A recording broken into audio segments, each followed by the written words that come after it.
So I just finished doing my hair with the Chi 3 Air Luxe, and let me tell you, it is so shiny. It is so not frizzy. And for me, whenever I like do my hair, I always want to like lower the settings so it's not like quite as intense on my hair. You can lower the heat, you can lower the air, so it's like exactly the way you want it to be. So that way when I'm like drying it out, it doesn't get tangled and look like an absolute mess when it's supposed to look good.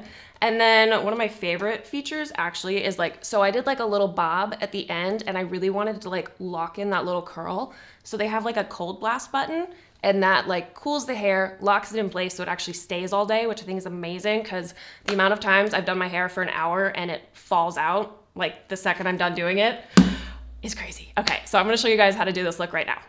So for this hairstyle, the first thing I do is clip back most of my hair, honestly, because I cannot handle trying to style all of it at once. And then once I do that, I go in and select my heat and power settings on the hairdryer. I personally cannot handle super hot hair that's super intense because then you get those like flyaway frizzy things that makes you look like you have a bunch of breakage. So for me, this is honestly kind of perfect because you can pick whatever temperature you want and whatever airspeed you want. So I set both the temperature and the airspeed to the second highest. So that way it was hot enough to get my hair dry, but not so hot that it's like blowing my hair everywhere, getting knotted and making a bunch of flyaways. I really wanted to get that classic 90s like glossy shiny hair. So I just work slowly, layer by layer. I start at the top of the hair, blow dry it all the way down. And then this T3 round brush is really perfect to lock in that inward curl. Also, the reason I section my hair so much is because I really don't want the wet parts and the dry parts to touch because that can mess up the work I just did on the dry hair. So I work my way up my head, and if I'm being fully honest, I put a lot more time into the top of my hair than the bottom of my hair. I am not a perfect person, but I think she looks great. Minimal flyaways, and my favorite part of this hairdryer is that once you're done like styling your hair, you can go in with the cool shock button, which basically is just a blast of cold air that locks your hairstyle in place. Like, I can't believe I haven't done this before. It makes it stay so much longer. And I just give her a little bounce, little zhuzh, and I think she looks cute.